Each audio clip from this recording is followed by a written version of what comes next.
Mbak Feby, kita tunggu sampai jam berapa ya? 15 menit cukup? Iya Bu, cukup.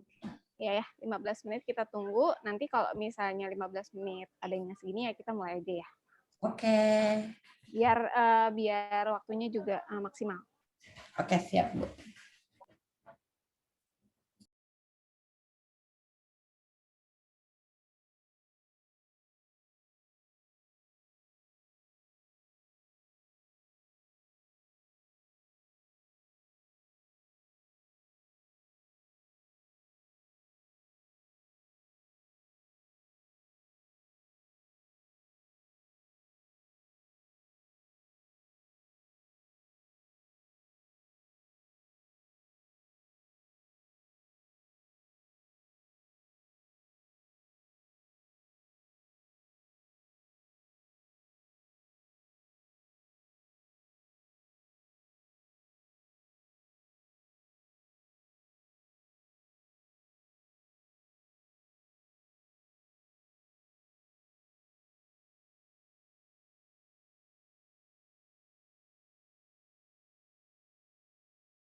Oke.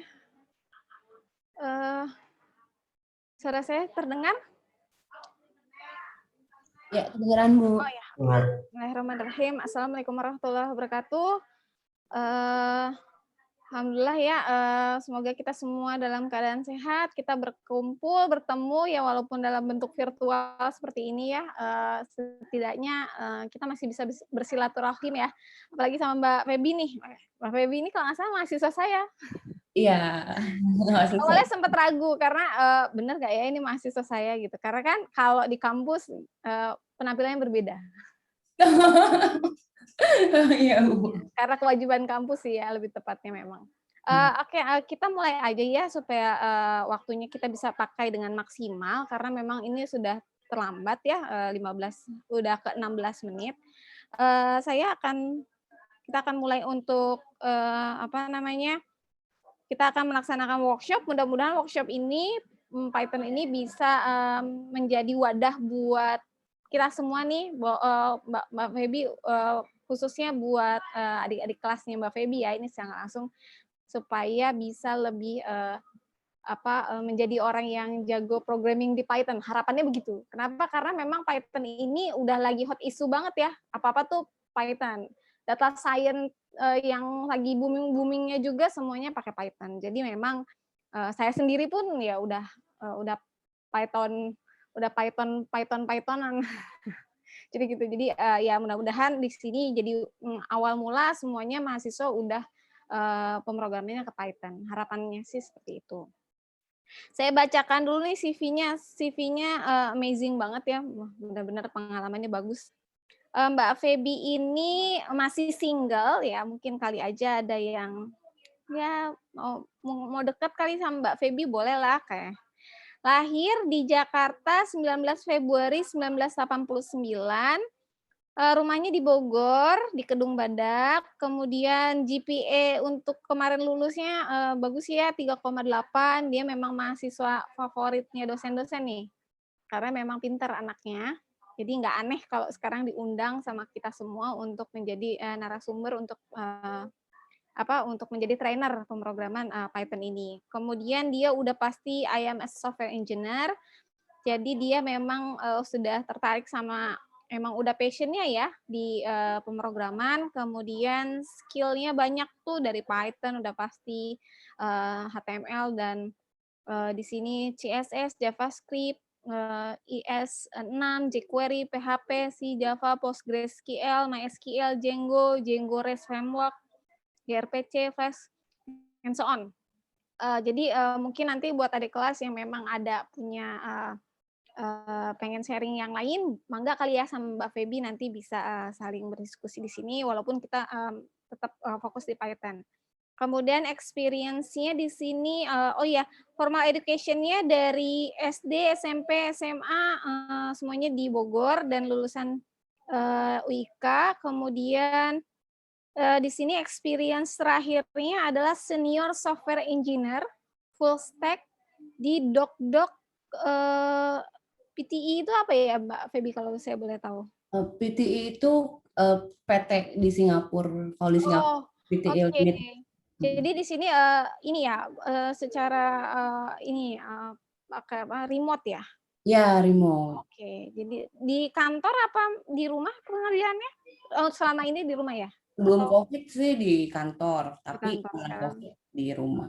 Iya sih. Memang itu ya enaknya T itu, bisa remote, bisa langsung Iya, remote. itu bener banget. Iya, betul betul. Kemudian, sudah pasti di perusahaan yang sekarang ini memang, lebih fokus di Python, Django, Docker, Redis, PostgreSQL, GitHub, TypeScript, Angular, Jenkins, AWS Lambda, AWS SQS ya, Kubernetes. Jadi memang ini, memang sudah, ininya banget ya, passion-nya Mbak Feby untuk, Python Ya, ini. ya betul. Mudah-mudahan buat adik kelas, buat mahasiswa saya ini yang ikut, saya sih pengen, kalau ada mungkin teman saya yang join boleh nggak Mbak Feby? Mau Boleh, boleh, ngundang boleh, teman? boleh banget. Oh iya, oke nanti saya infokan karena saya izin dulu nih sama yang punya acara. Kemudian, mudah-mudahan ini jadi ajang, pokoknya gali terus ya buat mahasiswa saya ini gali terus, Mbak Feby punya ilmu di sini, harapan saya kalian benar-benar keserap ilmunya Mbak Feby. Ini benar-benar chance yang besar banget buat kalian, jadi jangan sampai dilewatkan. Waktu dan tempatnya, time's yours Mbak Feby, silahkan dimulai, mangga. Oke, makasih Bu Gita, Mas Aul. Assalamualaikum warahmatullahi wabarakatuh. Jadi hari ini kita akan mulai, saya share screen dulu bentar. Wait.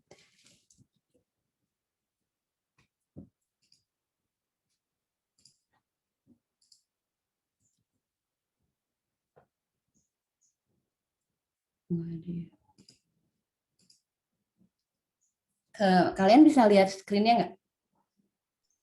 Bisa. Oke, jadi hari ini 21 Agustus 2021 kita akan bahas Python Basic, pemrograman Python Basic 1. Jadi yang akan kita cover hari ini, pertama install Python-nya, lalu Python convention gimana sih, keyword dan identifiers di Python, statement dan comment, variable and constant, standar input dan output-nya di Python, tipe data Python, dan so on. Kayak tipe data tuple, list, dictionary, data manipulation, comparison operator, arithmetic operator, condition, sampai loop. Nanti di terakhir tuh bakal ada quiz. Jadi harapan saya sih kalian kerjain quiznya kalau bisa live code ya. Hari ini dikumpulin, tapi misal nggak kekejar, bisa di besok atau next di Jumat depan. Kalian sebelumnya udah punya GitHub belum? Punya, Bu. Belum punya. Nah, yang belum Udah. punya, sambil dengerin materi bisa create account GitHub, karena nanti dikumpulinnya via GitHub. Kalian bikin pull request ke GitHub saya. Oke, jadi Python tuh yang udah dijelasin sama Bu Gita ya, lagi hype banget. Kenapa? Karena programming language Python ini interpreted. Beda sama yang lain ya. Kayak Java kan compiled. Ada yang tahu nggak sih interpreted itu apa?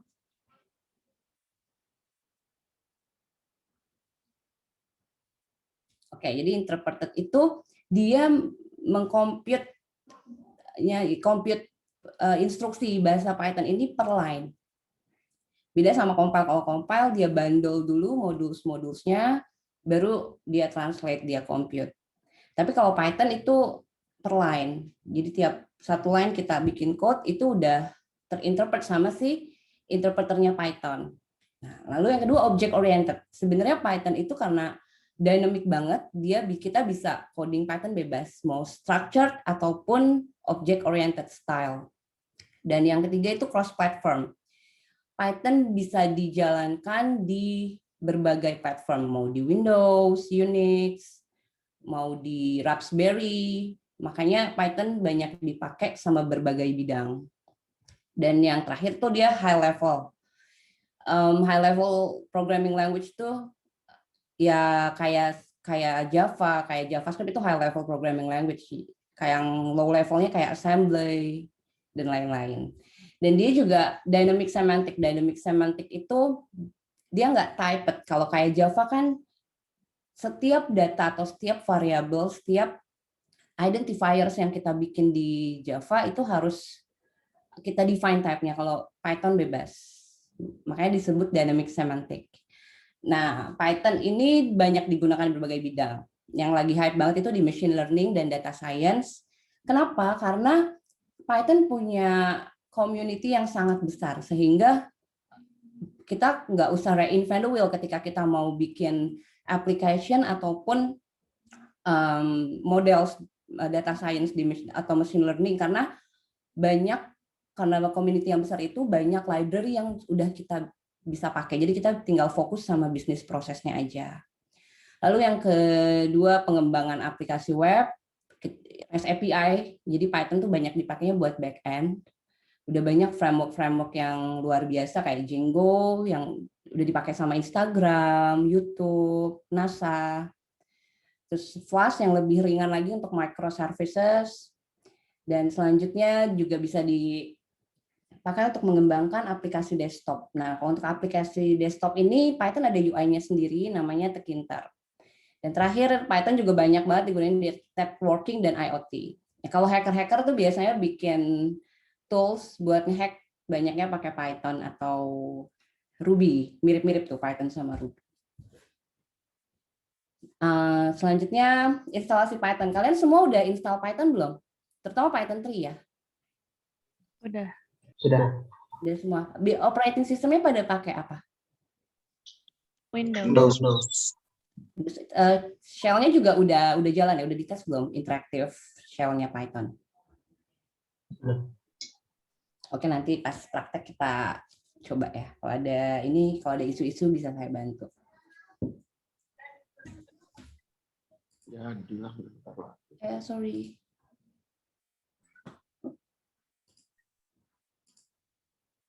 Nah, Python convention. Ada yang tahu nggak sih convention itu apa? Apa?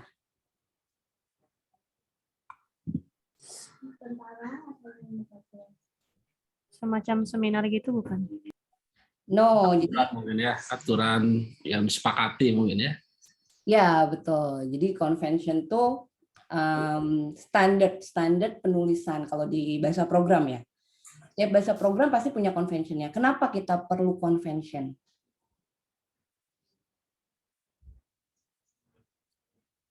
Kenapa kita perlu convention? Kenapa sih bahasa program ada convention? Karena sebenarnya di realitanya ketika kita udah kerja sebagai software engineer, terutama kalau kita kerja bareng tim, frekuensi kita menulis code itu lebih sedikit dibanding kita read code. Jadi kalau kita udah kerja sebagai software engineer dengan tim yang besar, pasti frekuensinya kita lebih banyak code review dibanding writing codes. Nah, maka itu dibutuhkan convention agar memudahkan kita dalam membaca code. Jadi kita udah ada standarnya. Biasanya kalau di Python itu kita ngikutin PEP 8. Nah, kalau misalnya kalian mau, saya nggak akan jelasin detail ya convention di Python apa aja sih, gimana sih.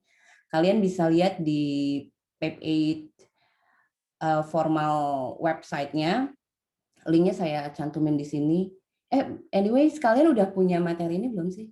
Belum ya? Belum. Oke, nanti kirim deh. Jadi intinya convention itu standar penulisan kode agar memudahkan yang baca, agar mudah dimengerti lah. Jadi kita punya, we are in the same page gitu. Kita semua punya pengertian dan standar yang sama. Nah, ini gunanya convention. Lalu keyword dan identifiers di Python. Nah, pertama keyword ya. Keyword itu adalah kata kunci di Python, kayak apa ya? Sintaks yang eksklusif di Python. Jadi kalian kalau mau menulis instruksi atau sesuatu keyword di Python itu harus benar-benar sama. Dia case sensitive. Kayak misalnya Boolean. Boolean itu kan true or false. Nah, di Python itu Boolean diawali dengan uppercase. Kalau di JavaScript kan lowercase ya. Nah, ini keyword-keyword yang harus kita hafal. Sebenarnya nggak hafal juga nggak masalah sih. Kita bisa googling ya. At least kita tahu, oh kalau kita mau nge-catch error pakai apa? Gimana sih nulisnya? Nih pakai except. Kalian bisa baca di sini, jadi ada pass, try, except, and, or, not, if, else, elif, try, except, trace, break, return, yield, def, class, with, and etc. Nanti kita bakal bahas satu-satu di later session. Nah, lalu yang kedua adalah identifiers. Identifiers itu kita memberikan identitas kepada suatu data. Kayak variabel, function, class. Nah, itu kita kan pasti harus kasih nama. Ada aturannya untuk memberikan identifiers di Python. Yang pertama, itu bisa dikombinasikan dengan angka dan underscore. Angka, underscore, dan karakter maksud saya. Sorry. Nah, yang kedua, keyword itu nggak bisa dipakai sebagai identifier. Nah, lalu di Python pun buat identifier itu nggak ada batasan lengthnya mau berapa banyak, itu bebas. Dan juga, nah itu kan bisa dikombinasiin sama angka, huruf, dan underscore. Tapi kalau kita mulai awalannya dari angka itu nggak bisa. Dan simbol juga Python nggak bisa untuk kita kasih nama pakai simbol-simbol seperti tanda seru, @ hashtag, $, persen, itu nggak bisa. Dia cuma bisa huruf, angka, dan underscore. Dan juga angka nggak boleh di depan, harus di tengah-tengah ataupun di akhir. Nah, lalu ada statement dan comment. Ini penting. Statement itu apa sih? Ada yang tahu nggak statement? Kalau di programming itu statement apa? Oke, jadi statement itu instruksi. Ya, itu logic proses yang intinya dari code kita. Nah, statement itu di Python merupakan code block. Nah, untuk menentukan code block di Python pakai indentation. Indentation-nya itu 4 spasi ukurannya. Nah, lalu comment. Kalau comment itu adalah line code lah yang di-ignore saat kita eksekusi programnya. Biasanya kita pakai comment itu untuk menjelaskan, mendeskripsikan suatu codingan kita tuh ngapain sih. Nah, kalau di comment di Python pakai hashtag untuk yang single line, yang multiple line-nya bisa pakai triple quote. Lalu Python variable. Kayak yang dijelasin tadi di identifiers. Variabel kalian udah pada paham kan variabel apa? Udah. Apa variabel? Data yang kita gunakan dalam pembuatan kode program. Nah, itu biasanya bisa dalam bentuk lokasi, kemudian ada kaitannya sama tempat penyimpanan. Oke, benar. Jadi membuat variabel di Python, mendefinisikannya, udah tinggal tulis aja nama identifiernya apa, dan kita bisa langsung assign value ke variabel yang kita buat. Ini kita mendefinisikan, berarti ini variabel age memiliki value integer 20. Nah, kalau kita mau mendefinisikan lebih dari satu variabel dalam satu line, bisa separated by koma. Jadi ini kita bikin variabel A, B, dan C, di mana,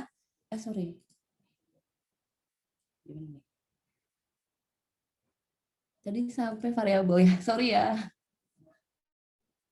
Nah, di mana isinya itu string hello, si B isinya integer 5, si C isinya value-nya itu 3,4. Lalu ada juga konstan. Konstan itu sebenarnya sama kayak variabel, tapi bedanya konstan itu immutable, dia nggak bisa dirubah. Nilainya sudah tetap ya? Ya, nilainya sudah tetap. Next, input dan output di Python. Ini sebenarnya standar input output di Python itu ada banyak, tapi saya bahas yang bakal kita pakai aja. Yaitu input dan output di Python untuk menerima value dari konsol dan return output sih, memprint atau memberikan output di konsol juga. Jadi kalau di Python kita menerima input bisa dengan keyword input, terus ada call ini ya, call simbol. Nah, ini dia bakal menerima inputan dari konsol. Dan itu value-nya tipenya akan string. Dia selalu mengconvert apa yang kita masukkan jadi string. Jadi suatu string nih input di Python. Nah, output-nya kita pakai print. Di Python itu untuk ngeprint di konsol pakai keyword print. Kayak di contoh ini, print, call simbol, dan kita lempar value-nya apa. Nah, lalu tipe data di Python. Pertama itu number. Jadi di Python, number itu ada 3. Integer. Integer itu bilangan bulat. Nggak ada batasan dari minus 9999 sampai 999. Jadi integer di Python tuh nggak dibagi small integer atau big integer. Integernya nggak ada batasan. Lalu float itu desimal. Dan terakhir complex number ini jarang dipakai sih complex number. Complex number biasanya dipakai buat IoT ataupun ya buat sirkuit elektrik. Untuk mendefinisikannya kayak di contoh tadi kita tinggal variabelnya apa, nama variabelnya apa, ya value-nya tinggal kita isi. Kalau integer nggak ada koma, kalau float koma itu pakai titik. Lalu string.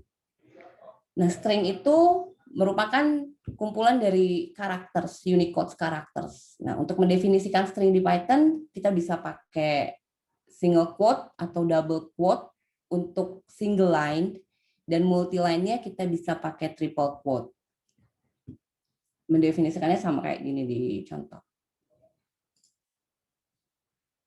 Nah, string itu agak spesial karena di Python semua tipe data bisa kita convert ke string. Nah, cara konversinya kita tinggal pakai keyword str dan masukin value-nya di dalam call symbol. Buka kurung, value-nya dilempar ke str itu type, nama type-nya. Nah, lalu string juga ada string formatted. Nah, apa sih string formatted? Jadi biasanya kan kalau di bahasa program, kalau kita ngoding tuh jarang yang hard coded ya, pasti dynamic datanya. Nah, ini bakal sering banget kita pakai string formatted. Untuk string formatted di Python ada 3 cara. Yang pertama pakai tanda F, simbol F, lalu kita define stringnya apa. Nah, untuk mendefine variabel apa yang mau kita include di string itu pakai kurung kurawal. Jadi kalau kita lihat di sini, kita punya variabel kursi isinya 5, kita punya variabel bangku isinya 3. Kita mau print nih jumlah kursi ada 5 dan jumlah bangku ada 3. Nah, ini bisa pakai F simbol. Dan terus kita ya nama variabel yang mau kita include pakai kurung kurawal. Lalu yang kedua bisa pakai format built-in function, string built-in function. Jadi yang variabelnya itu define-nya dari indeks. Misal gini kan, kita di sini di format built-in function ini kita lempar kursi di indeks 0, bangku di indeks ke 1. Jadi kita tinggal mapping ke stringnya pakai kurung kurawal. 0 itu merujuk ke kursi, 1 merujuk ke nilai bangku. Nah, yang terakhir itu kita bisa pakai %s. %s itu sama mirip-mirip kayak format. Cuman bedanya kita pakai %s. Terus mappingnya kita pakai %. Nah, terus kita mappingin tuh di dalam tuple atau dibuka kurung array yang mutable tuple. Kursi. Nah, jadi kursi %s pertama itu mapping ke kursi, %s kedua mapping ke bangku. Jadi kalau pakai %s harus sequence-nya sesuai sama apa yang kita mau mapping di dalam string. Yang ketiga itu boolean. Ya, boolean yang seperti kita tahu ya cuman punya true or false. Nah, boolean di Python tadi saya udah jelasin juga, itu harus di huruf pertamanya harus uppercase, true sama false. Next, tuple. Tuple itu array. Kalian udah tahu array kan ya? Jadi tuple itu di Python array yang sifatnya immutable. Immutable itu tidak bisa di-update. Kita nggak bisa nambahin value, kita nggak bisa remove value, kita nggak bisa update value yang ada di dalam tuple. Kayak konstan, dia itu mutable, immutable. Dan di tuple itu juga allow duplicate, jadi kita bisa keisi banana di sini bisa 3, nggak ada check, duplicate checknya nggak ada. Beda sama set. Next, list juga array, sama kayak tuple, tapi bedanya list itu mutable, kita bisa rubah list. Value-value yang ada di dalam list kita bisa nambahin, kita bisa ngurangin, kita bisa update. Dan list itu benar-benar mirip banget sama Python, bedanya cuma di immutable. Si tuple immutable, si list mutable. Nah, setelah list, sebenarnya ada set satu lagi. Set tuh array juga, tapi dia ada duplicate checker. Jadi kalau di list sama tuple kita bisa isi value yang sama, kalau di set itu nggak bisa. Jadi item-item yang ada di set itu unik. Kayak sekarang dictionary. Nah, dictionary itu isinya key value pair. Mendefinisikan dictionary itu kita pakai kurung kurawal kayak JSON sih. Kalian udah tahu JSON kan ya? Jadi kayak dictionary aja konsepnya. Ini key-nya, ini value-nya. Dan key di dictionary itu bisa string atau integer. Nah, tapi key di dictionary nggak bisa pakai keyword. Jadi contohnya di sini kita punya key brand, value-nya Mercedes-Benz. Di sini key model, value-nya C-Class. Di sini year, key year, value-nya 1997. Nah, dictionary pun itu sifatnya mutable, bisa dirubah-rubah. Kita bisa tambahin key value pairs baru, kita bisa remove, kita bisa update value-nya. Dan order. Jadi order itu misalnya kita udah define nih brand, model, year. Ketika kita ambil atau print, itu ordernya bakal sesuai sama yang kita define. Misalnya saya define year di awal, berarti pas kita ambil datanya atau kita print datanya, year bakal di awal.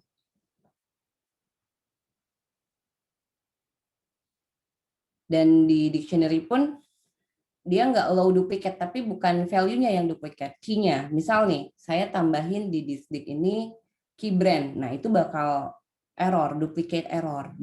Si Python bakal nge-raise duplicate error. Jadi intinya key di dictionary nggak bisa duplicate. Tapi kalau value-nya bebas, bisa duplicate. Value-value di dictionary ini bisa apa aja. Kita bisa isi string, kita bisa isi dictionary juga. Value-nya bisa integer, float, bisa array of dictionary. Jadi dictionary ini isinya udah bisa apapun, kompleks. Nah, selanjutnya comparison operator. Comparison operator di Python itu sama kayak mathematical comparison di matematika ya. Comparison operator di matematika ada equal, ada tidak sama dengan, ada lebih dari, ada kurang dari, lebih dari sama dengan, ada kurang dari sama dengan. Nah, biasanya comparison operator itu bakal dipakai di mana sih?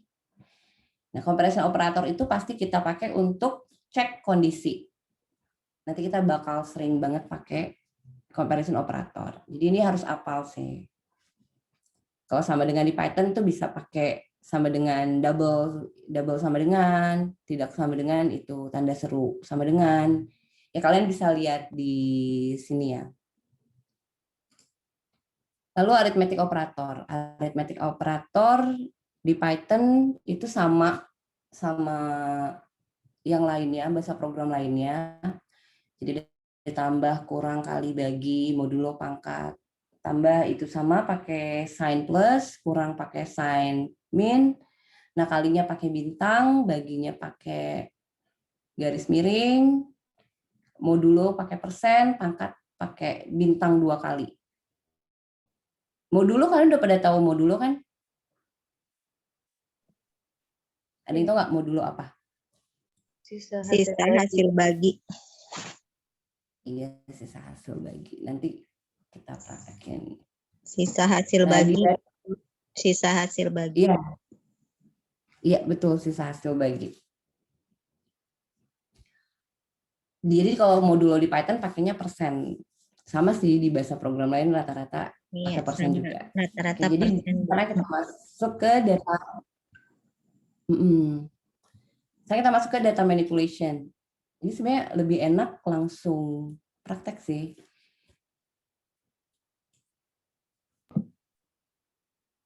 Jadi string itu spesial banget sih string di Python tuh. Kenapa? Karena string itu mirip banget sama array.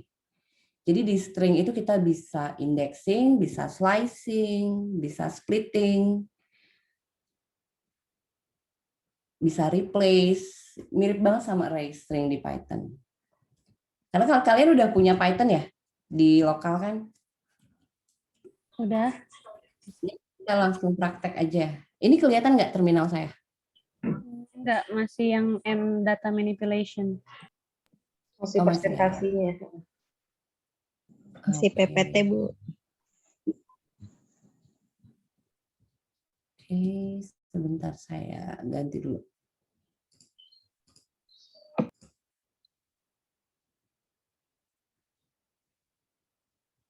More.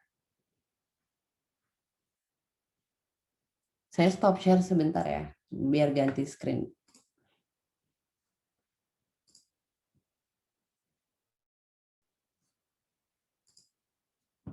Nah, sekarang kelihatan nggak terminalnya? Kelihatan. Terlihat jelas. Kalian udah buka shell? Oke, kalian udah buka shell masing-masing? Belum, Bu. Pakai HP. Oh, pakai HP ya. Udah yang pakai HP nggak apa-apa. Yang lain gimana? Udah buka shell masing-masing belum? Sudah, Bu. Udah ya. Jadi kalau sekarang kita bakal pakai namanya interactive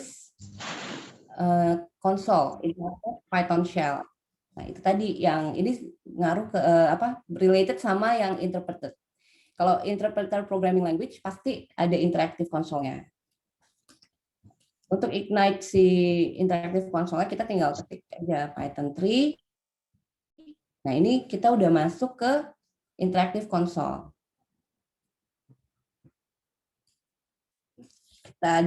Kita langsung praktekin aja ya. Kita misal define string.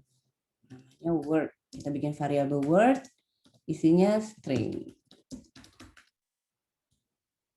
Word. Nah, si string ini kita bisa hitung ada berapa karakter di string ini. Dengan cara len word. Kalau di Python itu untuk tahu length suatu string atau array pakai len. Dia akan return integer. Berapa banyak sih karakter word ini? Nah, dia return 11. String juga kita bisa replace pakai built-in function Python. Jadi kan word ini isinya string. Nah, kita di string ini, si objek string Python ini, dia punya banyak metode-metode, built-in method yang bisa kita pakai. Salah satunya replace. Jadi misal kita mau replace huruf L jadi huruf P. Dia bakal replace semua L di Word jadi P. Kita juga bisa slicing atau indexing. Kita indexing dulu deh. Jadi ini sama kayak array. H itu indeks 1, H indeks ke 0, E indeks ke 1, L indeks ke 2, dan seterusnya. Sifatnya mirip banget sama array. Bisa kita indexing Word ke 0. Dia bakal nge-return huruf atau karakter di indeks ke 0. Kita ambil indeks 10, dia bakal return huruf terakhir. Dan kita juga bisa convert string ke array. Sebenarnya splitting sih itu namanya. Kalau kita split word, split. Nah, ini kan kalau kita lihat hello world itu ada spasi tengah-tengah nih, empty space. Kalau kita split pakai empty space di sini, dia bakal kebagi 2.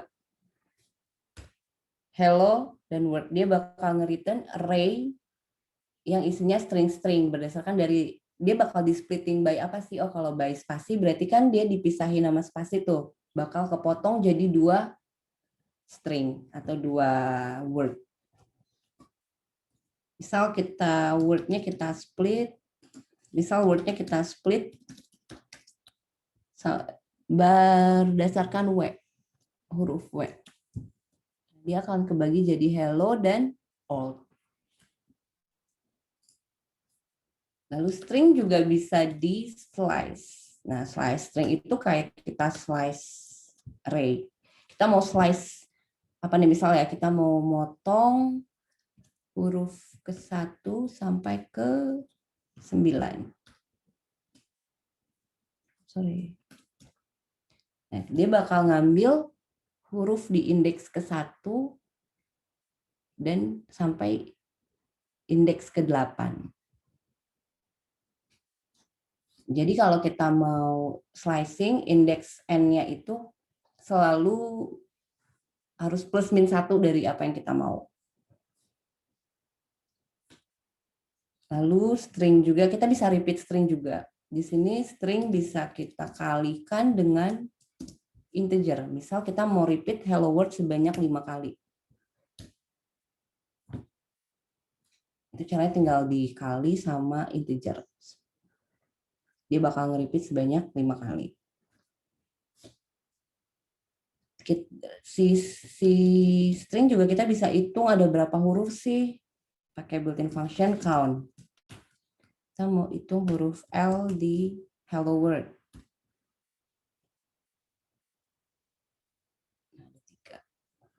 Dan selain itu juga banyak sih metode-metodenya. Ada lowercase, kita bisa rubah si word itu jadi lowercase, jadi uppercase. Sorry.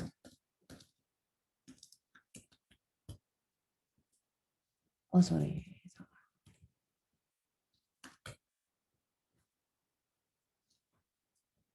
Kita juga bisa rubah jadi lower, semuanya ke lowercase.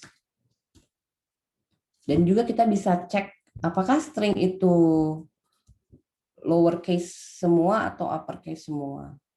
Misal kita bikin word 2.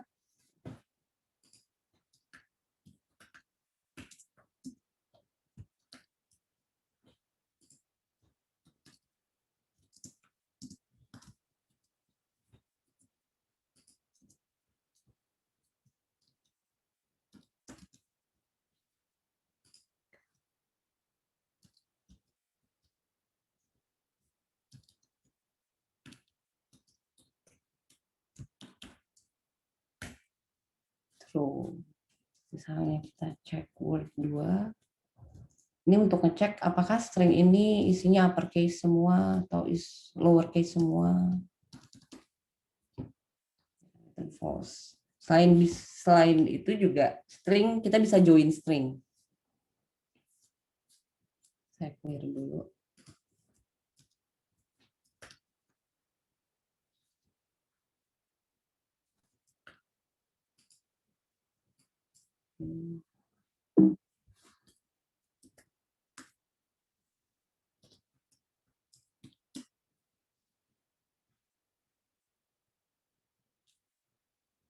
Jadi misal kita punya word itu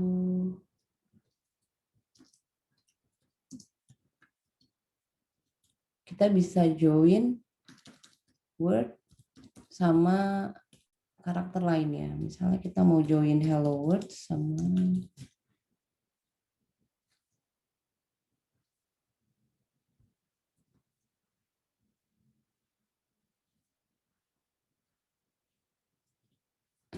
das.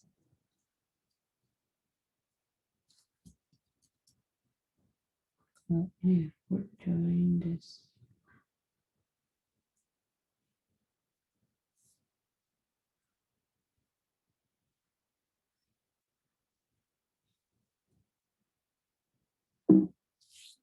Dan kita juga bisa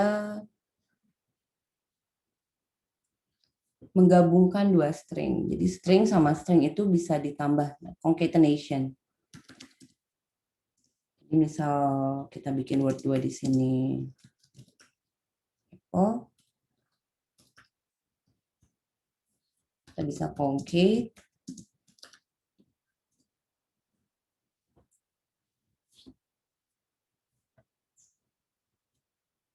Nah, ini string bisa, sebenarnya masih banyak lagi sih built-in function string, cuman covernya segini dulu, karena ini bakal dipakai di quiz nanti.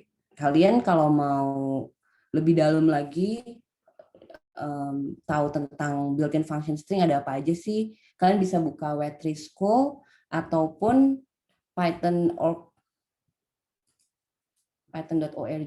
Di situ udah pasti komplit.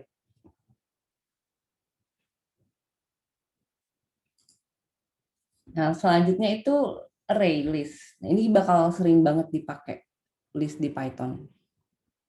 Nah, untuk define list itu di Python pakai kurung siku.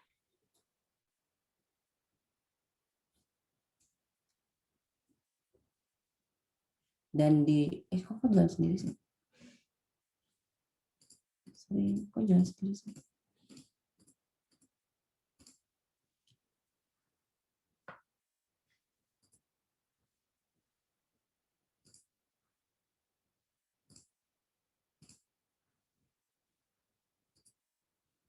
List ya. Cara mendefinisikannya pakai kurung siku, terus isi di list, value di list itu bebas, dia nggak, karena dynamic semantic dia nggak ada batasan mau isinya integer, campur sama string, mau campur boolean, itu bisa di Python bebas. Nah, list juga kita bisa cek length-nya ada berapa banyak item di list. Terus bisa slicing juga kayak string. Kita bisa append. Nah, append ini untuk kita nambahin data di indeks terakhir. Kita contohin langsung ya. Misalnya kita bikin equals.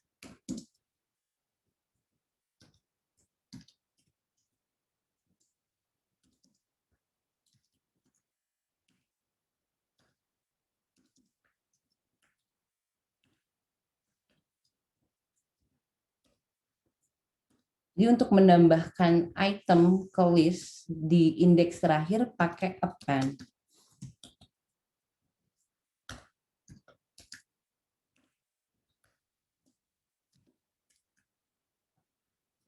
Apple 4 bakal ada di indeks terakhir. Nah, kalau kita juga bisa masukin data di indeks yang kita tentukan, mau di pertama atau di tengah-tengah, itu pakai insert.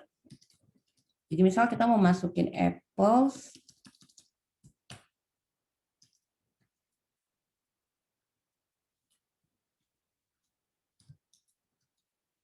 kita mau masukin apple 3/4. Nah, setelah apple 3, berarti di indeks 0, 1, 2, 3. Kita mau masukin apple di sebelum apple 4 nih.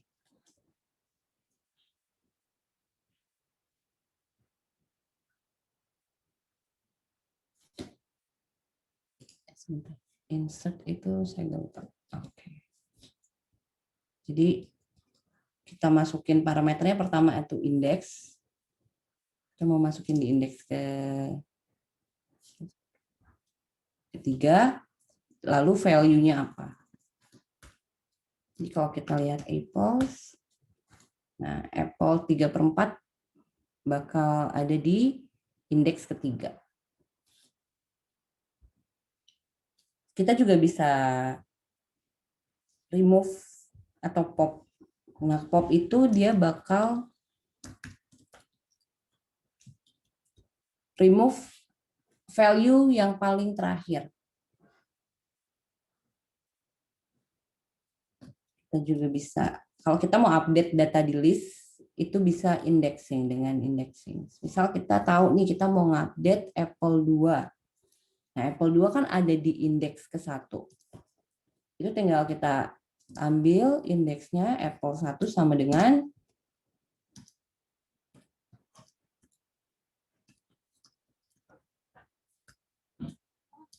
kalau kita print apples, nah apples yang ada apple 2 di indeks 1 ini akan terupdate. Terus kita juga bisa sorting itemnya, sorting list, pakai sorted. Ini built-in function, jadi kita nggak perlu import.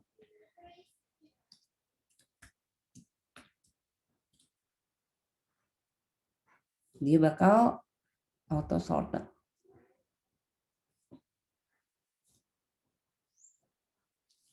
Terus kita juga bisa banyak lagi ya, remove, reverse, mungkin reverse. Jadi kalau kita pakai built-in function reverse, ini dia bakal ordering item yang ada di list itu jadi descendant. Jadi kebalikannya.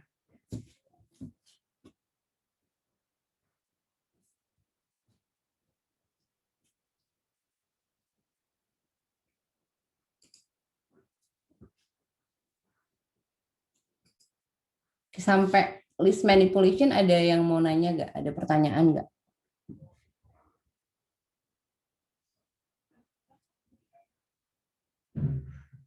Belum ada, Mbak. Oke, nggak ada ya. Kita lanjut lagi ke dictionary.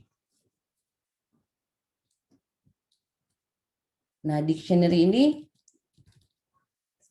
key value yang tadi saya bilang key value pair. Data dictionary itu isinya bisa value-nya ya bisa macam-macam sih, bisa yang tadi saya bilang bisa isinya array, bisa isinya juga dictionary juga, dan biasanya kita bakal banyak pakai dictionary, dan ini tuh konsepnya kayak JSON. Udah pada tahu kan JSON ya? Belum.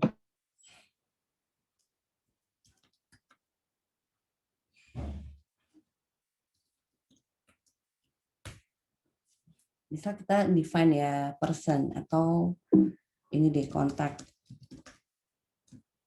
phone.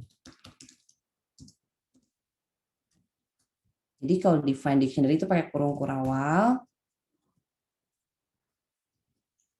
Nah, misalnya isi name,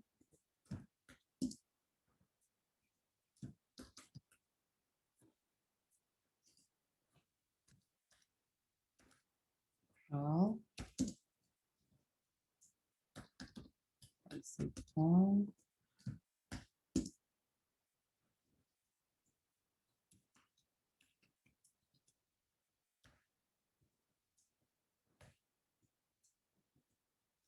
nah, ini cara define dictionary.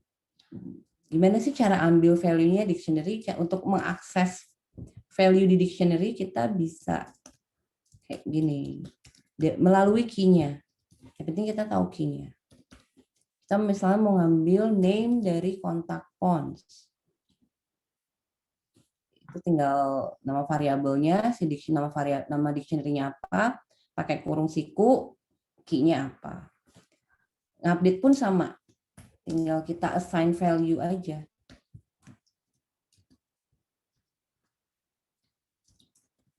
Kalau kita kontak pons, dia bakal ke-update jadi Diana. Jadi misal kita mau ngupdate fontnya, kita tinggal masukin key-nya font.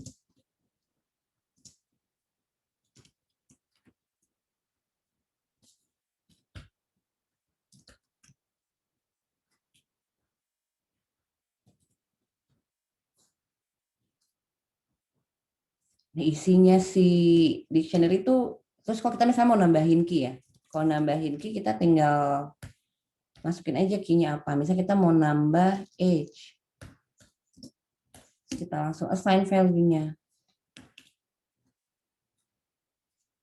Sorry, salah.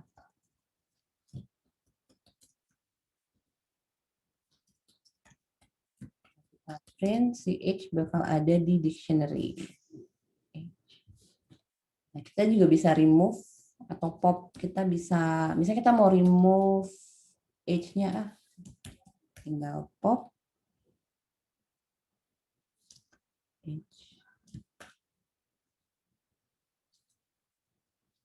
Jadi kalau kita print kontak pons, si age-nya harusnya udah hilang. Nah, age-nya hilang. Dan isinya tuh bisa dictionary juga. Misal kita mau masukin, misalnya kita mau nambah data apa ya, dictionary. Address. Address itu isinya dictionary juga.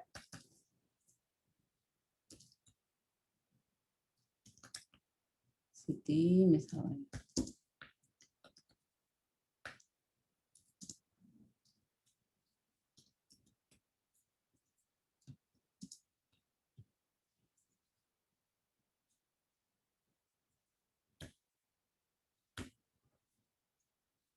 Oh, salah. Harusnya kontak phones.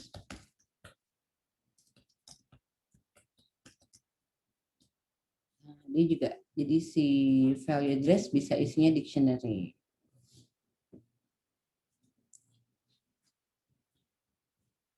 Jadi misal kita mau update si city, kita harus akses address-nya dulu. Kita harus akses address-nya. Nah, terus si address ini kan berarti isinya dictionary ya. Nah, terus kita mau update city-nya, baru kita update key-nya. City. Kita rubah jadi Jakarta. Kalau kita cek, city bakal berubah jadi Jakarta.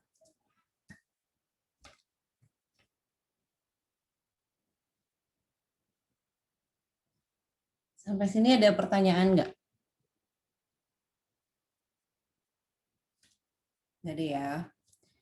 Kita lanjut ke list of dictionary. Di list tuh isinya bisa apa aja kan? Nah, jadi kita mau bikin nih ceritanya array yang isinya banyak kontak phone.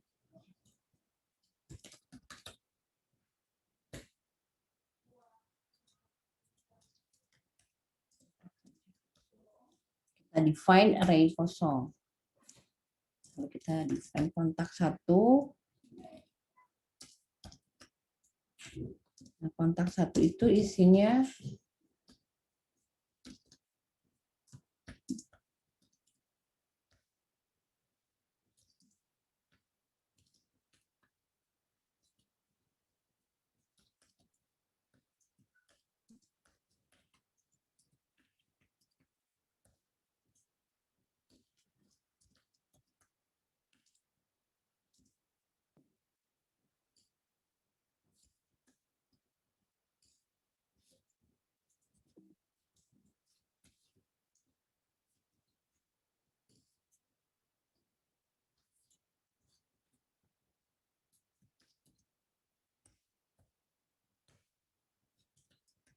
mau masukin konteks. Kontak yang kita buat ke konteks. Pakai append. Jadi si konteks isinya akan ada 2 kontak.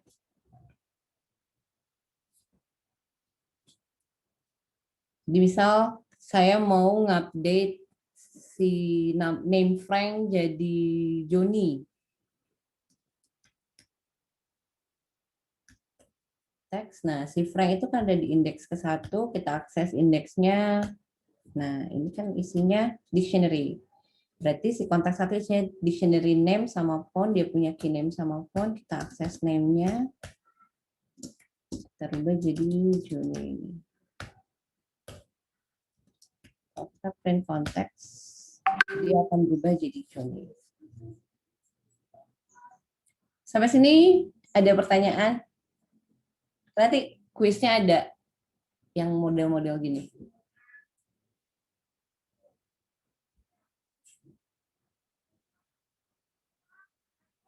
Nggak ada ya.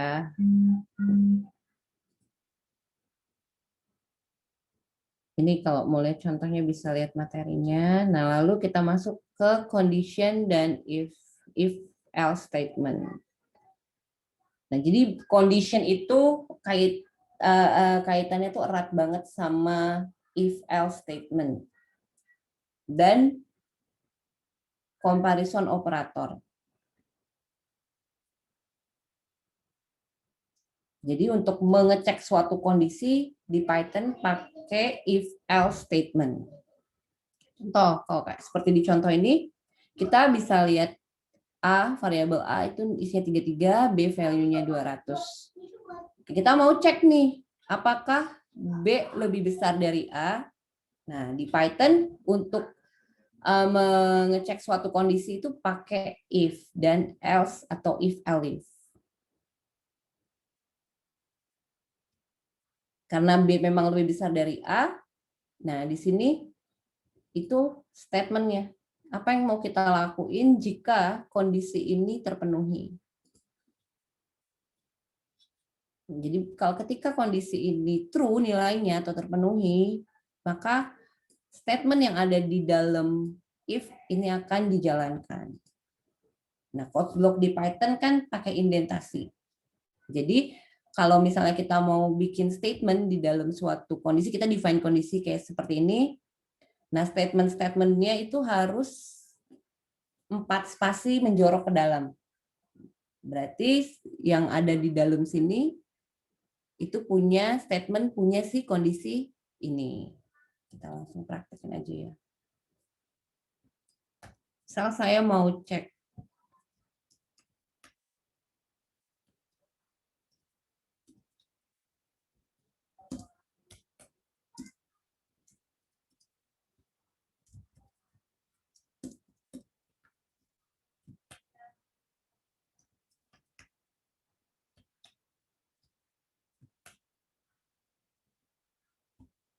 oh salah.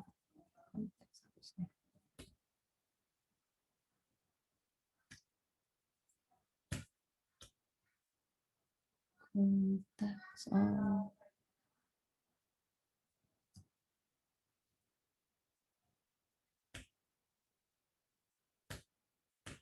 Nah, jadi kan karena konteks 0 itu name-nya Diana, nah ini kondisi ini terpenuhi, true, maka statement ini akan dijalankan. Jadi comparison operator yang tadi itu bakal nilainya itu cuma true or false, nilainya akan berupa boolean.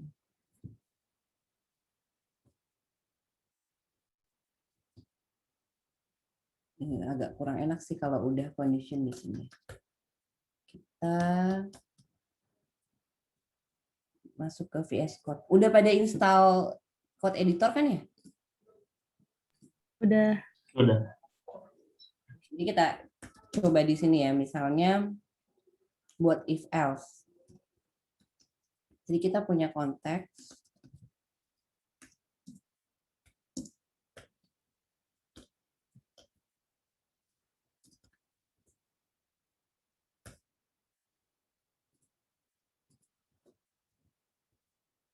Ini.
Bisa pakai start with, jadi ini bakal ngecek start with 0, 8.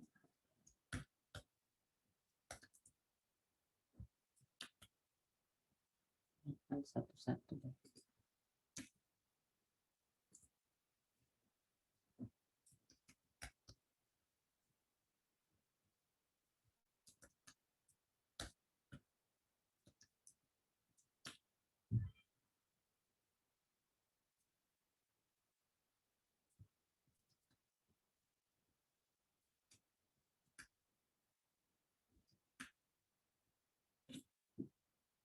Jadi saya namain filenya playground 1. Nah, kalau kita mau run script Python, tinggal saya masuk ke ini dulu. Kita harus sejajar sama filenya.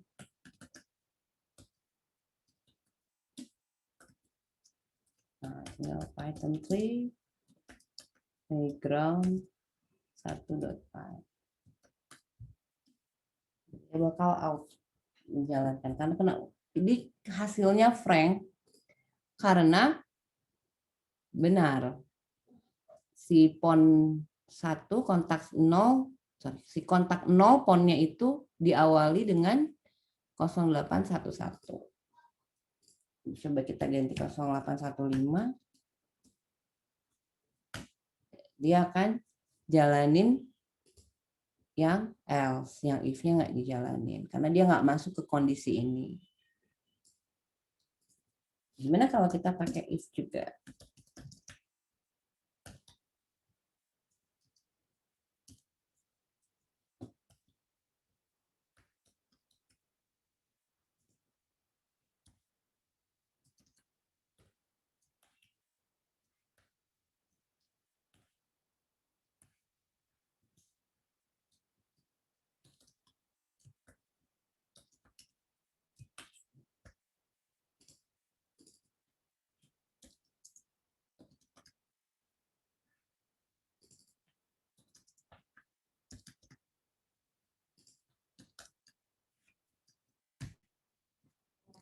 Nah, kalau kondisinya kayak gini, kira-kira outputnya kayak gimana? Apa aja yang dijalanin?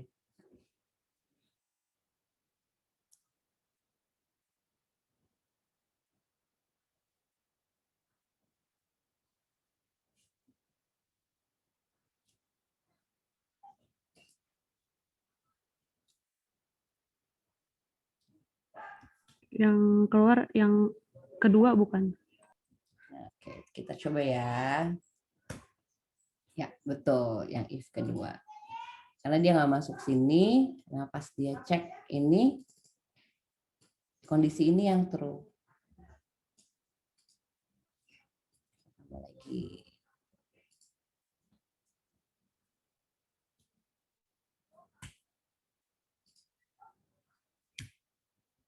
Nah, kalau kayak gini, kondisi mana aja yang akan dijalanin? If pertama, If pertama. Apa, iya. apa if pertama sama if kedua? If kedua juga, Bu. Kedua juga bisa sih. Nah, iya betul. 1 sama kedua bakal dijalanin. Dia bakal jalanin dua-duanya. Karena sequence. Jadi dia bakal cek dulu pertama nih. Ini true, true dia jalanin. Nah, dia masuk lagi kondisi sini. Ini true, dia bakal jalanin juga. Beda sama elif. Nah, kalau elif, ini yang bakal dijalanin cuman yang pertama. Yang ini nggak akan dijalanin. Bedanya if sama elif. Bedanya. Jadi ini kalau pakai elif, kalau dia udah masuk ke kondisi satu, dia cuma akan jalanin satu. Jadi misalnya ini kan sama nih, dua-dua kondisinya kan masuk ya. Tapi karena yang kita define pertama ini, dia cuma akan jalanin ini. Dia nggak akan cek lagi ke sini. Itu kalau pakai elif. Paham ya? Paham. Ini udah. Ini elif yang tadi saya jelasin. Udah. Oh, lalu else if itu juga bisa nested. Jadi misal kita bisa nested di sini. Kita mau cek lagi.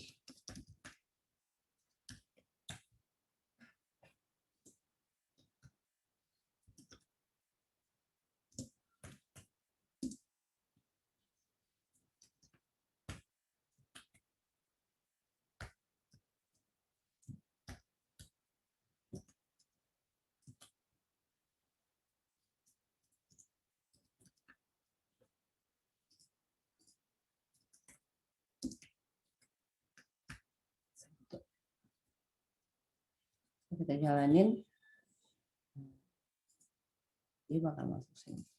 Di if tuh bisa nested banyak, mau seberapa pun, bisa ribuan, bisa ratusan. Cuma kalau logik yang baik ya jangan sampai kebanyakan nested, karena nanti berat kerjanya.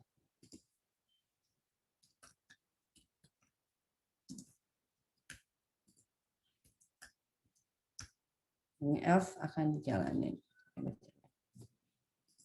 Nah, karena ini nggak terpenuhi, si else bakal dijalanin.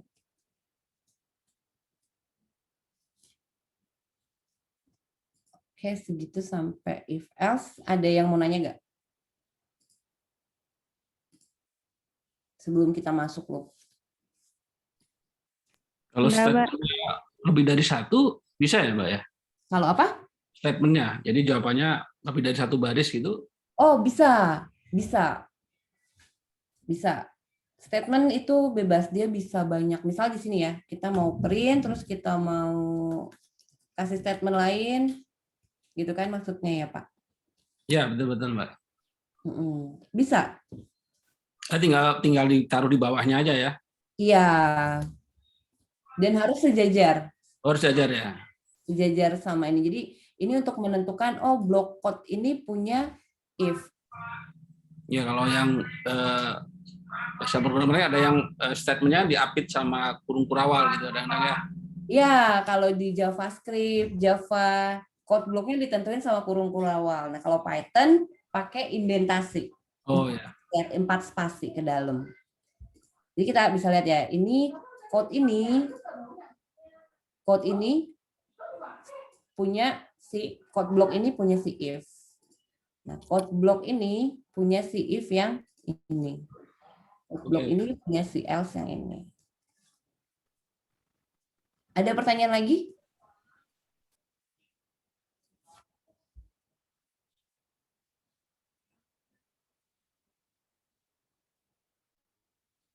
Oke, nggak ada ya. Kita lanjut ke loop. Nah, looping itu peruangan. Di Python ada 2. Bisa pakai while, bisa pakai for. Nah, kalau while itu untuk apa ya namanya? Unlimited looping. Jadi kita nggak bisa nentuin loopingnya berapa banyak, tapi berdasarkan kondisi. Looping ini akan berhenti berdasarkan kondisi. Jadi kalau pakai while,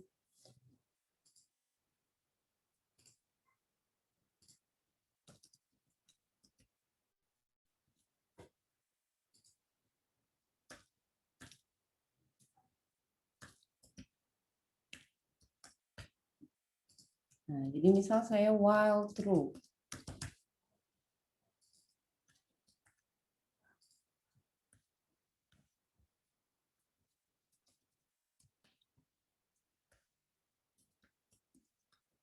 Wow.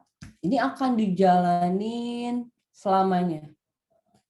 Selama laptop ini nyala. Karena apa? Karena ya kondisinya akan true terus. Tesnya. Dia akan jalan terus. Jadi ketika lo pakai kondisi looping pakai while, itu kondisinya harus benar-benar memenuhi. Jadi kayak tadi misal saya punya angka di sini 6. Jadi kita mau looping sebanyak 5 kali. While angka lebih besar sama dengan atau sebaik 6 kali deh. 6. Print. Angka string.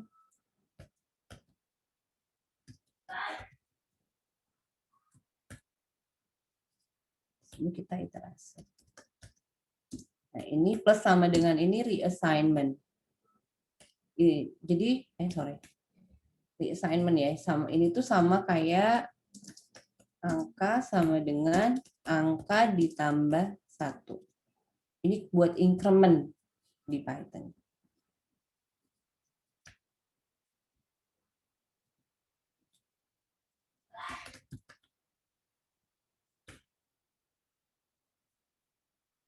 Wah, dia terus jalan. Kenapa terus jalan? Karena kondisinya terpenuhi terus kan. Si angka ini 6, lebih besar dari 6. Iya, dia lebih besar dari 6. Berarti kok increment-nya harusnya apa nih? Harusnya minus 1. Jadi kita ganti.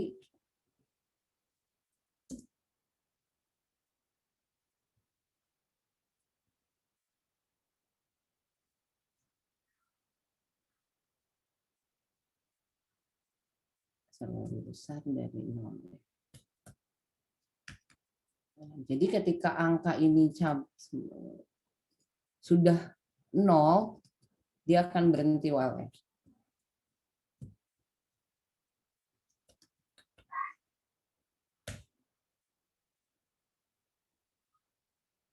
Kelihatan ya.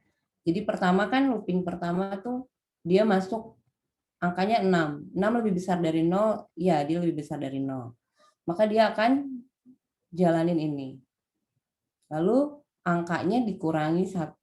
Berarti si angka di sini bakal berubah jadi 5. Masuk 5, masih lebih besar dari 0, yes. Print. 5 min 1, 4. Masuk 4, sampai kondisi ini tidak terpenuhi lagi, maka while akan berhenti. Jadi ketika si angka ini 0, dia nggak akan jalanin lagi. Itu untuk while. Jadi while itu loopingnya berdasarkan kondisi. Jadi dia akan statement-statement di dalam while akan dijalankan selama kondisi yang kita definisikan di while terpenuhi.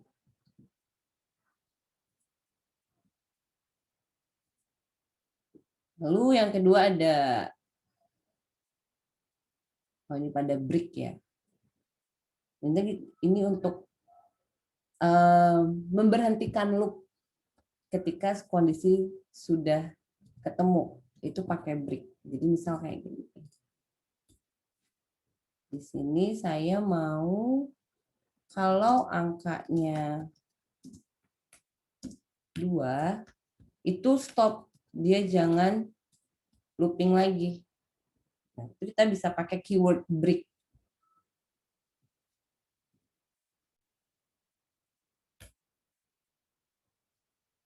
Sih, jadi angka 1 ini pas iterasi angkanya isinya 1, if angkanya 2, udah dia nggak mau jalanin, nggak usah looping lagi. Loopingnya stop ketika angkanya sama dengan 2.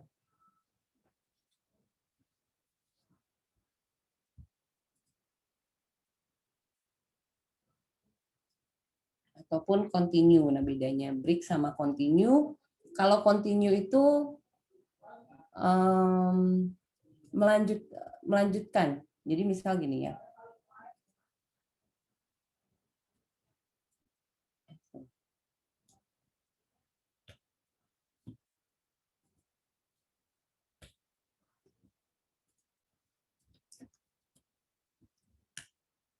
Ini kira-kira yang di print bakal angka berapa aja?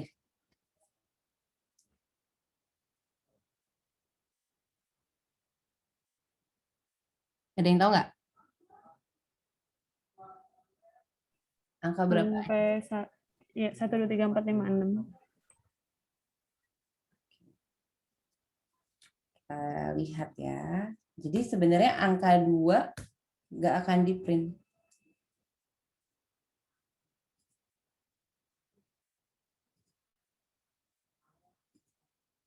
Kenapa? Karena dia udah continue itu kayak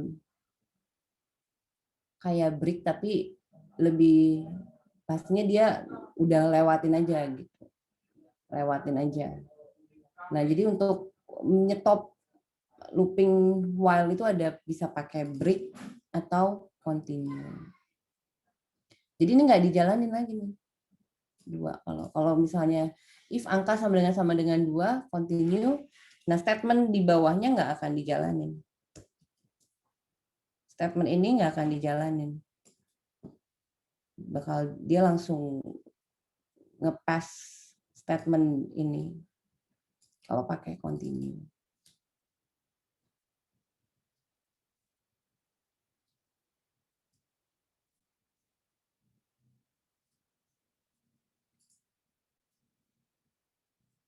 While ada pertanyaan nggak di while?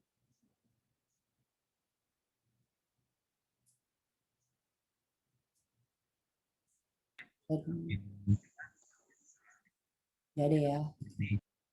Kita lanjut ke for loop. Nah, bedanya for loop sama while loop, kalau for itu biasanya kita nentuin mau berapa banyak loopingnya. Jadi, kalau tadi while berdasarkan kondisi, kalau for itu kita tentuin mau berapa banyak. Misal kita mau looping sebanyak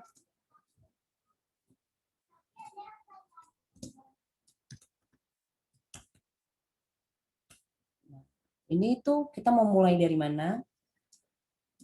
Mulai dari 0 sampai ke 6.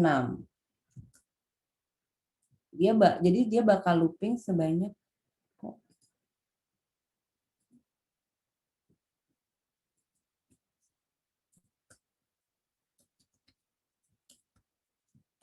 jadi si ini bakal looping dari 0 sampai 5 sebanyak 0, 1, 2, 3, 4, 5.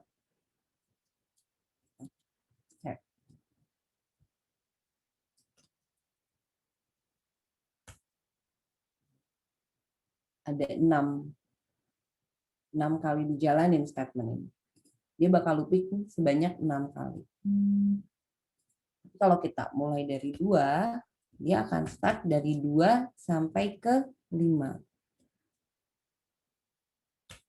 2, 3, 4, 5. Nah, for juga kita bisa pakai for untuk iterasi item-item di dalam list.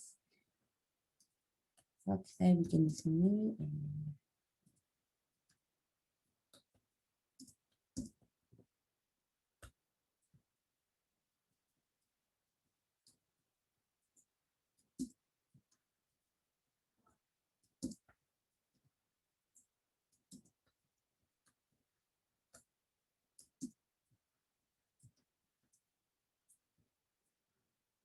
Untuk iterasi item-item di dalam list, bisa seperti ini. In people nama listnya. Nah, si item ini udah otomatis isinya item-item yang ada, elemen-elemen yang ada di list people.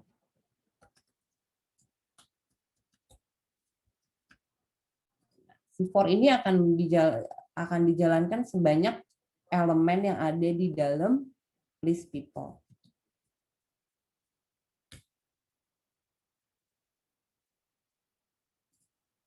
Bisa juga dengan indexing. Kalau mau indexing kita tadi pakai for index. Ini bebas ya kalau kayak misalnya for item, for index ini penamaannya bebas. Ini identifier jatuhnya kayak kita punya variabel. Ini bebas penamaannya. Kita bisa pakai range 0 sampai ke len people.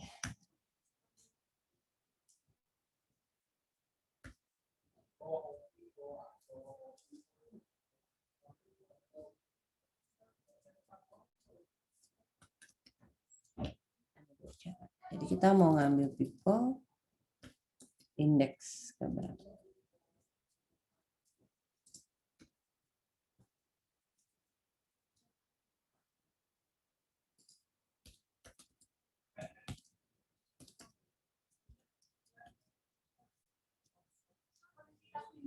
Kalau kita jalanin,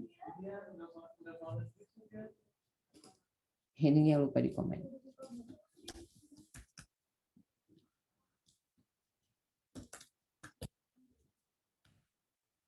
Ya, jadi ini indeksnya tuh bakal 0, 1, 2, 3, 4. Nah ini tadi kita kan ambil elemen di list people berdasarkan indeks ini. Kalau tadi kita lihat people 0 itu Rifki, people 1 itu Budi, dan seterusnya. Ya, sampai for ini ada pertanyaan? Sebelum masuk ke quiz. Ada pertanyaan nggak? Nggak ada ya?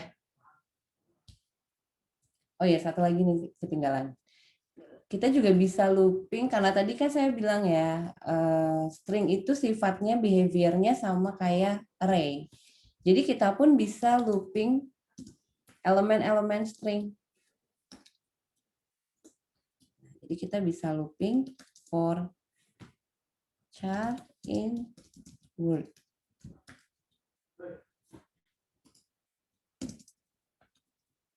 In char.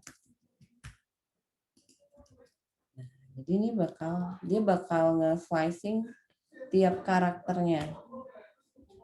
HELLO.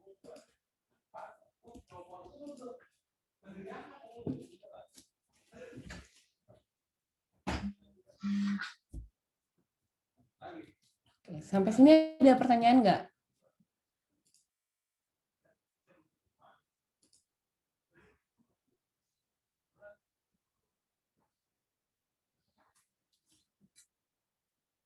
Nggak ada ya? Bener nih, nggak ada. Sebelum masuk quiz. Enggak, Kak. Enggak ya? Oke. Oh ya, tinggal juga nih, lupa. Jadi di for pun sama kayak while, kita bisa stop loopingnya pakai break atau continue. Bedanya cuman kalau while itu kondisinya akan dijalankan, statementnya akan dijalankan selama kondisi yang kita definisikan di while itu terpenuhi, tapi kalau for itu kita udah tahu dia mau looping berapa banyak, misalnya sebanyak elemen yang ada di list, atau kita tentuin sebanyak 0 sampai 8. Bedanya for sama while, tapi sisanya sama. Kayak kita kalau mau break, kalau mau stop loop itu pakai break, kalau mau nge-pass statement atau proses di suatu proses pakai continue. Kita bisa taruh if, else di dalam for. Contohnya di satu. Jadi misalnya kita looping ini, nah kita mau berhenti kalau si indeksnya itu sama dengan bilangan ganjil. Dia nggak mau print kalau bilangan ganjil ya.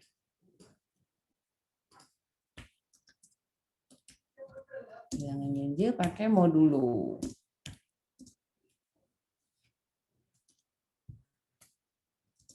Nah, ini buat cari bilangan ganjil.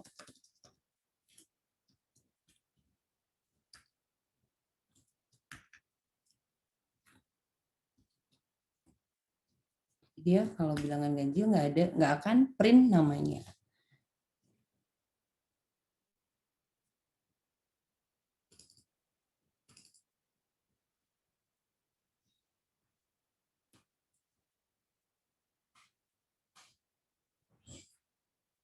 Jadi cuma yang genap-genap aja 0 dia print, yang saat indeks kedua dia print namanya, saat indeks keempat dia print namanya.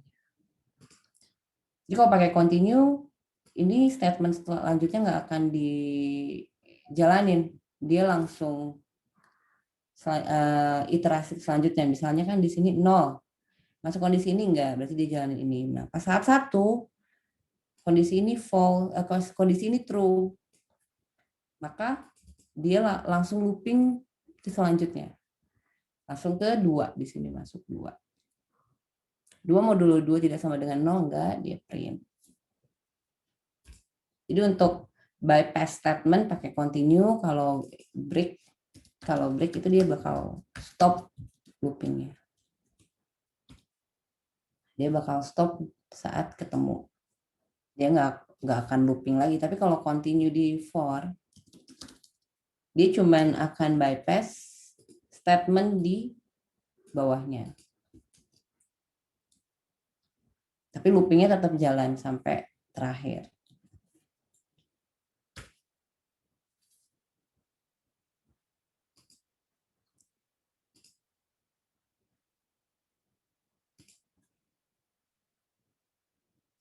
Ini range udah. Kok bisa jalan sendiri?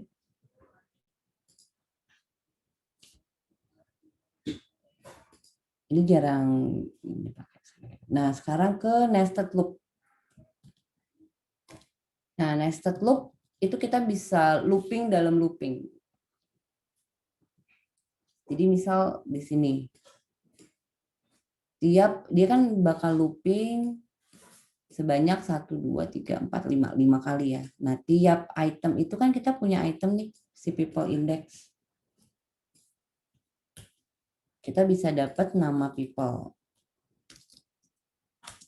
Nah, ini sih nama string. Kita mau looping huruf-huruf tiap nama dari item people.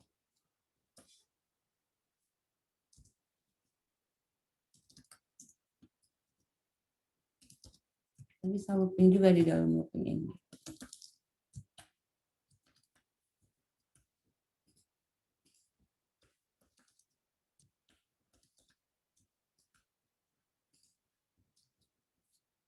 Kita run. Nah, dia bakal looping sebanyak 1. Nah, ini looping pertama. Nah, si Rifki ini bakal ngelooping sebanyak 1, 2, 3, 4, 5. Budi bakal looping lagi sebanyak 1, 2, 3, 4. Ini nested loop. Dan ini nggak ada batasannya. Nested loop bisa berapapun. Bisa 100, 10. Tapi kalau bisa kita hindari nested loop. Karena complexity time-nya itu makin besar. Jadi kalau kita lihat grafik chart tuh complexity time-nya bakal naik terus kalau pakai loop. Kalau kita pakai nested for atau nested loop. Sebenarnya kalau bisa hindari nested loop. Kalau udah di realitinya nested loop itu harus dihindari sebisa mungkin. Karena makan memori banget. Di nested loop ada pertanyaan nggak?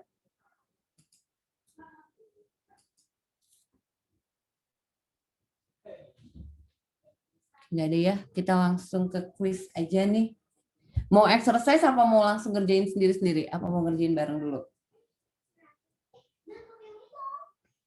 Jadi quiz pertama itu kita bakal mau bikin program simple kalkulator. Ini gampang sih. Yang lain udah pada bikin GitHub account belum? Udah Kak, tapi kayaknya ada yang belum mungkin. Yang belum siapa aja?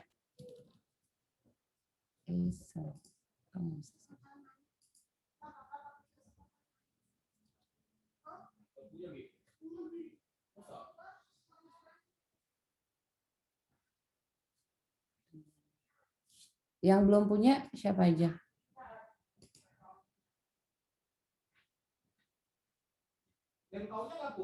Saya anggap udah bikin semua ya. Jadi kita mau bareng-bareng, mau exercise bareng-bareng dulu apa mau langsung ngerjain sendiri nih? Kalkulator.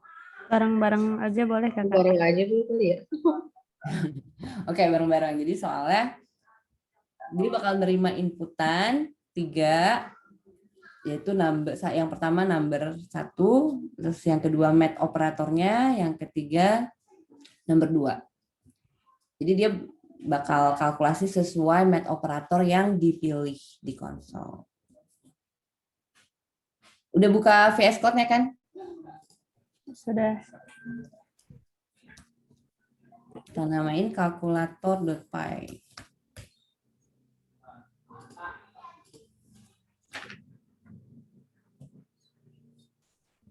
Jadi tadi kita butuh apa sih? Number 1, kita butuh operator, sama kita butuh number 2. Ini kan kita bakal nangkep inputan dari User. Mister.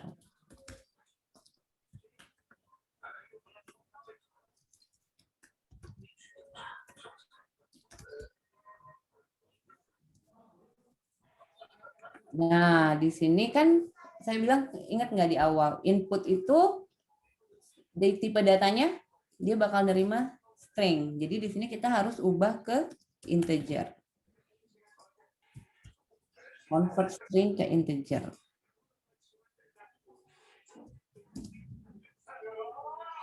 Itu operator.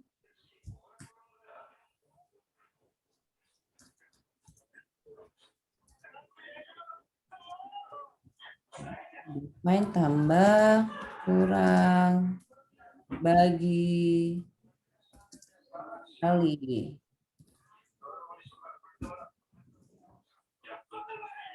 Karena ini memang string, kita nggak usah convert ke integer. Yang kedua kita harus convert ke integer juga.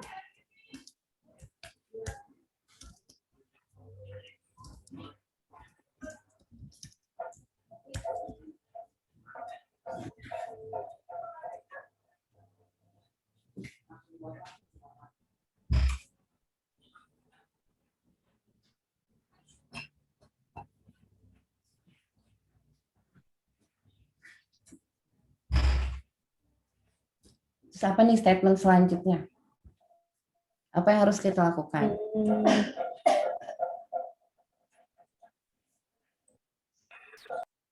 Pakai if else gitu mungkin. Ya, betul. Pertama kita harus cek operator yang dimasukin. Ya enggak? If operator sama dengan plus, maka dia kita bikin result dulu deh. Find result 0. Kalau operatornya plus sign, kita bakal melakukan penjumlahan.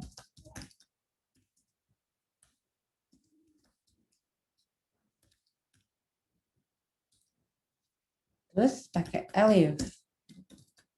Operator sama dengan kurang. Resultnya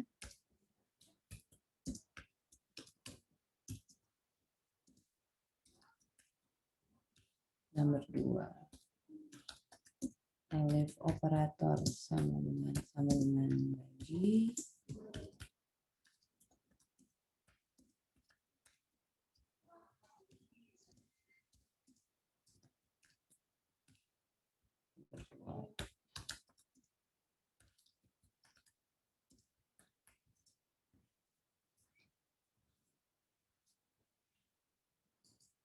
Bentar.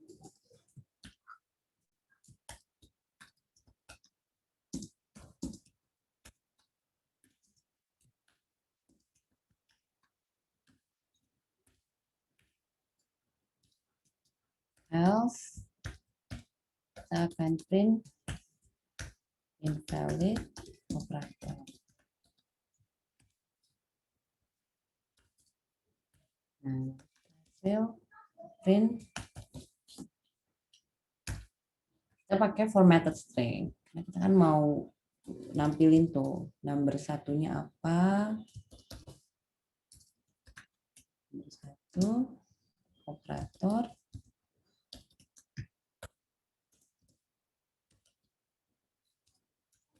Number 2 sama dengan result. Udah pada semua? Ada pertanyaan nggak?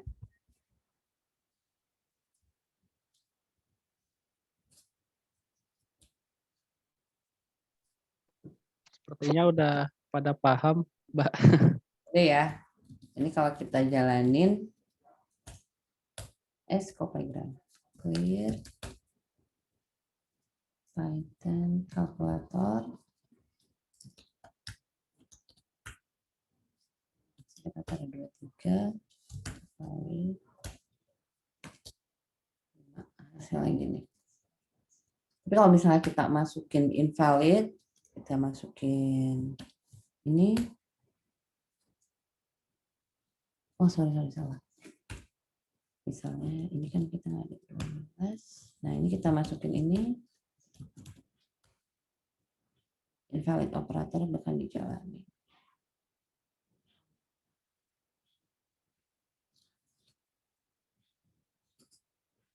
Tapi ini masih dijalani, jadi kita harus kasih break.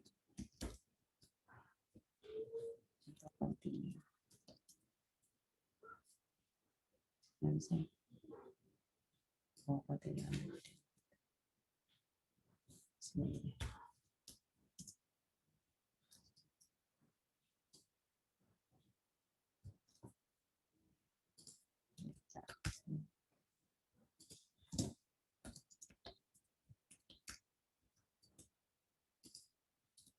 Jadi ini akan dijalanin kalau resultnya ada isinya.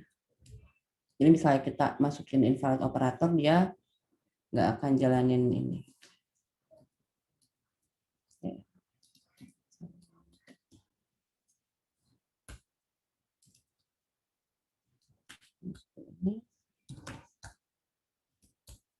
Ini invalid operator. Lalu selanjutnya palindrom. Nah, kalau ini sendiri ya. Oke. Jadi kuisnya itu bikin program untuk cek apakah string yang kita masukkan itu palindrom atau tidak. Input dia bakal nerima inputan string dan outputnya kalau dia palindrom itu harus nampilin stringnya apa, is a palindrom, harus sesuai sama contoh di sini. Kira-kira butuh berapa menit?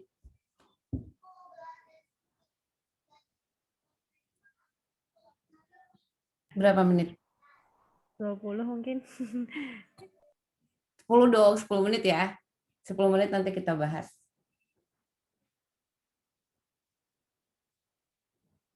Tapi udah pada punya account GitHub belum sih?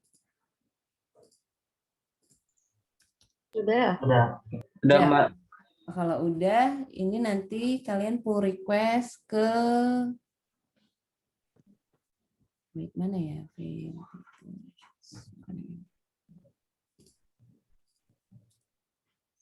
Nah, pull request ke sini. Ke branch main aja nggak apa-apa. Ini saya share di... Udah pada bisa pakai GitHub kan ya? Di chat. Belum terlalu sih, Mbak Pep. Oke, nanti Belum familiar. kalau udah pada jadi mau pull request nanti kita demoin bareng-bareng. –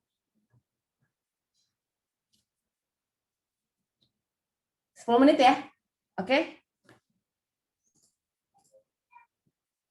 Saya standby kok. Jadi misalnya ada mau tanya, tanya aja. Oke, Mbak Pep. Sepertinya dari saya nih yang pertama nanya. Oke, boleh lihat ke codingan yang tadi. Nah, bukan ke ya. Nah. Oh, yang ini ya, kalkulator, oke? Ya, bukan masalah kalkulatornya sih, tapi lebih ke arah penulisannya. Oke, penulisan.